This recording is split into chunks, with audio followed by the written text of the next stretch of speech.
বঙ্গভঙ্গ জল্পনা, বাংলা ভাগের চক্রান্তের অভিযোগ মমতার। নতুন কেন্দ্রশাসিত অঞ্চল নিয়ে জল্পনা, বাংলা বিহারের 6 জেলা নিয়ে কেন্দ্রশাসিত অঞ্চল।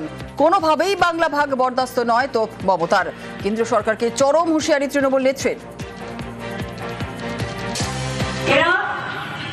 কাউকে কাউকে দিয়ে নিশ্চয়ই খাইয়েছে। বাংলা বিহার ভাগ করে রেখে ইউনিয়ন টেরিটরি করবে। আরে বাংলায় হাত দিয়ে দেখো, বলো বাংলায় হাত দিয়ে দেখো।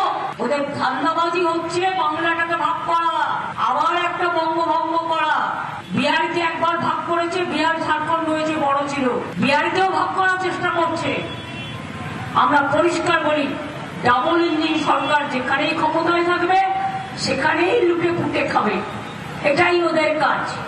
করছে লুট, বলছে ঝুট। বঙ্গভঙ্গ করবে, আগে অ্যাবস্টেন্ট সামলান, তারপর বঙ্গভঙ্গ করবে।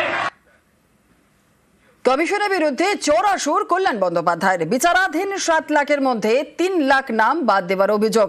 নাম বাদের কারণ জানানোর দাবি তৃণমূল সাংসদের।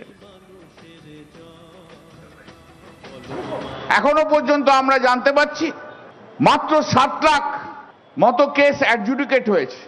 তার মধ্যে 4 লাখ লোকের নাম রয়েছে, 3 লাখ লোকের নাম নেই। যদি এটা সত্যি হয়, রাত্রের মধ্যে ইলেকশন কমিশনের উচিত রিজন দিয়ে সেই 3 লাখ লোকের নাম কেন কাটা যাচ্ছে তার উত্তর দিতে।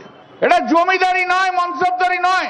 এবং সুপ্রিম কোর্টের যে অর্ডার, সেই অর্ডারকে পূর্ণতা দিতে হবে, তাকে ইমপ্লিমেন্ট করতে হবে। যদি সেই অর্ডার কেউ না বোঝে, তার সেই জায়গায় থাকার কোনো প্রয়োজন নেই। ওরকম ইডিয়েট লোকেদের আমাদের দরকার নেই।